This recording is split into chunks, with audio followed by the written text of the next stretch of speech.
বাংলাদেশ ইসলামী ছাত্র শিবিরের কেন্দ্রীয় সভাপতি জনাব মঞ্জুরুল ইসলামকে গ্রেপ্তার করেছে ফ্যাসিবাদী সরকার। দ্রুত আমার এই বক্তব্যটি ছড়িয়ে দিন। আজ এই মুহূর্তে ফ্যাসিবাদী সরকার সারা বাংলাদেশের দেশপ্রেমিক নাগরিকদেরকে গ্রেপ্তার অভিযান অব্যাহত রেখেছে। দেশপ্রেমিক বিভিন্ন সংগঠনের নেতাদেরকে গ্রেপ্তার করে আবার এই দেশটাকে অচল করে দিতে চায় এই ফ্যাসিবাদী শেখ হাসিনা। আপনারা জানেন, গত কয়েকদিন পর্যন্ত লোমহর্ষক নির্যাতন, নিপীড়ন, হাজার হাজার মানুষকে হত্যা করার পরেও শেখ হাসিনার মনে হয় যেন হৃদয়ের তার ক্ষোভ শেষ হয়নি। মানুষ মেরেছে, উল্টো মানুষ মারার পরেও এখন আবার নেতাকর্মীদেরকেই গ্রেপ্তার করছে। যারা নির্যাতিত, যারা নিপীড়িত তাদেরকেই গ্রেপ্তার করছে। আপনারা নিশ্চয়ই জানেন যে একটি গাড়ি, একটি বাড়ি কিংবা একটি সম্পদ, এটার যত মূল্য তার চেয়ে কোটি গুণ মূল্য হচ্ছে আমাদের দেশের একজন সাধারণ নাগরিকের। বাংলাদেশের সাধারণ নাগরিকদেরকে যারা হত্যা করেছে তার একটা ভিডিও ফুটেজ আওয়ামী লীগের টিভি, এই যারা যারা দালালি করছে তারা দেখায় না, সময় টিভি দেখায় না। সকাল সন্ধ্যা তারা বিবৃতি দেয় কোথায় ছাত্র শিবির, কোথায় শিবিরের নেতা ধরা পড়েছে, কোথায় কি বক্তব্য দিয়েছে, কার সাথে কার চ্যাট হয়েছে, সব ভোকাস কিছু ইনফরমেশন দিয়ে নিউজের পর নিউজ দিচ্ছে। অথচ এদেশের হাজার হাজার মানুষকে তারা যে রাতের অন্ধকারে গুম করেছে, খুন করেছে, এর একটা শব্দ জাতির কাছে প্রকাশ করছে না।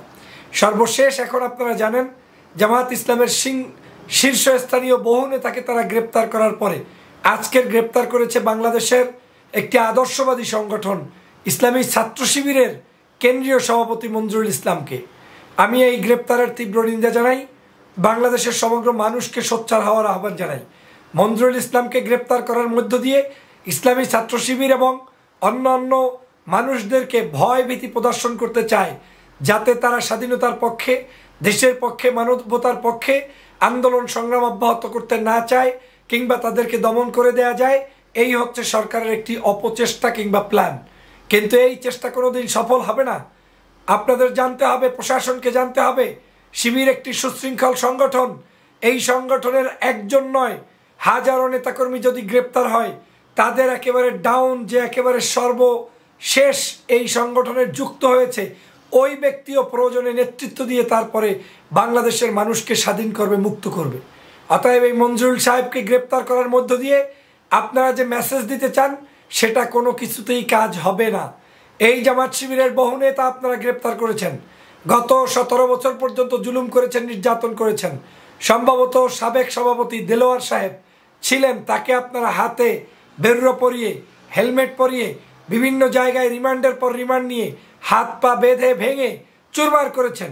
কিন্তু তারপরেও এই সংগঠন দিয়ে স্তব্ধ হয়ে যায়নি। আজকের আওয়ামী লীগের জন্য দুর্ভাগ্য হচ্ছে এই যে বাংলাদেশে এখন সমস্ত মিডিয়ায় একটা নাম, সেটা হচ্ছে জামাত শিবির। তার মানে এই সরকার বুঝতে পেরেছে যে আওয়ামী লীগের জন্য থ্রেট হচ্ছে এই মুহূর্তে জামাত শিবির। তাহলে আপনারা এই 14-16 বছর পর্যন্ত জনগণকে কিসের দাওয়াত দিলেন, কিসের কাজ করলেন যে এখন পর্যন্ত যেই জামাত শিবিরকে মেরে ফেললেন, যেই জামাত শিবিরকে আপনার কি বলে 28শে অক্টোবর লগিপিঠে দিয়ে মারলেন, তারপরে আপনারা ফাঁসি দিলেন, 13 সালের বহু নাটক করলেন, এরপরেও তো জামাত শিবির শেষ হয় না। তাহলে আপনাদের লজ্জার, আপনাদের সিস্টেমে প্রবলেম। আপনারা শিক্ষা অর্জন করুন, আপনারা জ্ঞান অর্জন করুন। শুধু শুধু একটি আদর্শবাদী সংগঠনের নেতাদেরকে গ্রেপ্তার করে ধৃষ্টতা প্রদর্শন করবেন না। জনগণ ফুঁসে উঠেছে, জনগণ ফুঁসবে, জনগণ এই আন্দোলন অব্যাহত রাখবে এবং জনগণ এই আন্দোলন অব্যাহত থাকার মধ্য দিয়ে ফ্যাসিবাদের পতন নিশ্চিত করবে ইনশাল্লাহ। সময় খুব বেশি লাগবে না। বাংলাদেশের মানুষের হতাশা হওয়ার কিছু নেই। আজকে সামান্য অল্প একটু সময় নেট পেয়েছেন, সেই নেটের কারণে দেখেছেন যে সমগ্র বাংলাদেশের গত 5-6 দিনে তারা কি কাজটা করেছে, কত পৈশাচিকভাবে এত কাছ থেকে গুলি করে মানুষকে হত্যা করা, এত নির্মমতা, এত নিষ্ঠুরতা। এরপরে আবার এখন মিডিয়ার মিথ্যাচার, এরপরে আবার গ্রেপ্তার অভিযান। সেইম, ধিক্কার জানাই আপনাদের এই সকল অগণতান্ত্রিক আচরণকে, ধিক্কার জানাই বাংলাদেশের মানুষের সাথে এই ধরনের প্রহসনকে। ইসলামী ছাত্র শিবিরকে আপনারা যত বেশি ক্ষিপ্র করবেন তত বেশি বারুদের মতো জ্বলে উঠবে।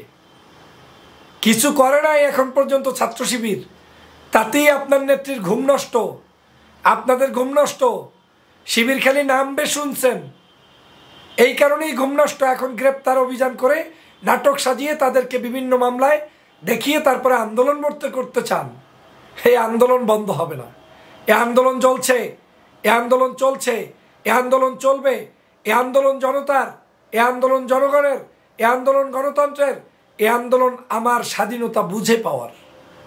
অতএব আমার স্বাধীনতা যারা বন্ধ করতে চায়, আমার স্বাধীনতা গিয়ে যারা ছিনিমিনি খেলতে চায়, তাদেরকে তো সেই সুযোগ দেওয়া হবে না। বাংলাদেশের জনগণের কাছ থেকে অতিরিক্ত করবেন না জনগণের উপরে। আপনারা বিগত দিনে যখন যা করেছেন সব কিছুতেই কিন্তু আপনারা ধরা খেয়েছেন। আপনারা গুজব ছড়াচ্ছেন, মিথ্যা ছড়াচ্ছেন, মানুষ কি করছেন, গোয়েন্দা ডিপার্টমেন্ট থেকে বিভিন্ন ধরনের তথ্য ছড়াচ্ছেন, অথচ সব আপনারা করছেন। বাংলাদেশের মানুষ ভালো করে বুঝে যে ছাত্র শিবির কোনো সন্ত্রাসী সংগঠন নয়, তারা শহীদি কাফেলা, তারা বাংলাদেশের মানুষের জান মালের নিরাপত্তা হেফাজতের দায়িত্ব তাদের। তারা বিশ্বাস করে মরলে শহীদ বাঁচলে গাজী, এটা তারা বিশ্বাস করে। তাই তাদের ভয়ের কিছু নেই। আপনি কিসের ভয় দেখাচ্ছেন? দ্রুত এই মঞ্জুরুল ইসলাম সহ বাংলাদেশ ছাত্র শিবিরের যত নির্দোষ নেতাকর্মীকে আপনারা গ্রেপ্তার করেছেন তাদের এখন এই মুহূর্তে ছেড়ে দিতে হবে। না হয় বাংলাদেশ বারুদের মতো করে জ্বলে উঠবে। সমগ্র প্রান্ত থেকে প্রান্ত, টেকনাফ থেকে তেঁতুলিয়া, রূপসা থেকে পাথুরিয়া, সব জায়গায় ছাত্র শিবিরের ছেলেরা কেউ বসে থাকবে না। ভুল চিনছেন, ভুল বুঝছেন। কেন রোকেয়া হলের মিছিল থেকে বুঝছেন না যে বাংলাদেশ এখন আর আপনার হাতে নেই? ঢাকা বিশ্ববিদ্যালয় থেকে বুঝছেন না? বিভিন্ন ক্যাম্পাস থেকে যে আপনাদেরকে ঘাড় ধরে ধরে সাধারণ শিক্ষার্থীরা বের করে দিয়েছে, এরপরেও আপনাদের লজ্জা হয় না? এরপরেও আপনাদের বিবেক জাগ্রত হয় না যে এই দেশের 1% লোক আওয়ামী লীগ, ছাত্রলীগ, যুবলীগ আপনাদেরকে পছন্দ করে না? এই দেশের কোনো লোক পুলিশের উপরে আস্থা রাখতে পারে না। তাহলে কেন এই বাড়াবাড়ি করছেন? এই বাড়াবাড়ি করার মধ্য দিয়ে আপনারা সফলতা অর্জন করতে পারবেন না, বরং বাংলাদেশের মানুষের ভাগ্য নিয়ে ছিনিমিনি খেলবেন, বাংলাদেশের মানুষের অধিকার নিয়ে ছিনিমিনি খেলবেন, যেটা এদেশে কোনোদিন হতে দেওয়া হবে না। আমি তীব্র নিন্দা জানাই। সকল রাজনীতিবিদের মুক্তি চাই। বাংলাদেশ জাতীয়তাবাদী দলের শীর্ষস্থানীয় নেতাদেরকে গ্রেপ্তার করেছেন, জামায়াতের শীর্ষ নেতাদেরকে গ্রেপ্তার করেছেন, শিবিরের নেতাদেরকে গ্রেপ্তার করেছেন, গণ অধিকার পরিষদের ভিপি নুরুল হক নূর সহ বিভিন্ন পর্যায়ের দায়িত্বপ্রাপ্ত ব্যক্তিদেরকে গ্রেপ্তার করেছেন। আমি সকলের মুক্তি চাই। সবার মুক্তির ব্যবস্থা করে দিতে হবে। এই ফেসিবাদের কবল থেকে বাংলার মানুষ মুক্তি চায়, আপনাদের কবল থেকে বাংলার মানুষ মুক্তি চায়। অতএব আপনারা যে কোনো মূল্যে বাংলাদেশে শান্তি ফিরিয়ে আনতে চাইলে শেখ হাসিনার পদত্যাগ নিশ্চিত করুন। শেখ হাসিনাকে পদত্যাগ করতেই হবে। এই আন্দোলন চলবে, এই ফেসিবাদের বিরুদ্ধে লড়াই অব্যাহত থাকবে ইনশাল্লাহ। সবাই দ্রুত আজকের এই ইনফরমেশনটি সবাইকে পৌঁছে দিন এবং সবাই ঐক্যবদ্ধভাবে থাকুন, একসাথে লড়ুন। আমরা সবাই মিলে ঐক্যবদ্ধভাবে দেশের স্বাধীনতাকে ফিরিয়ে আনবো ইনশাল্লাহ।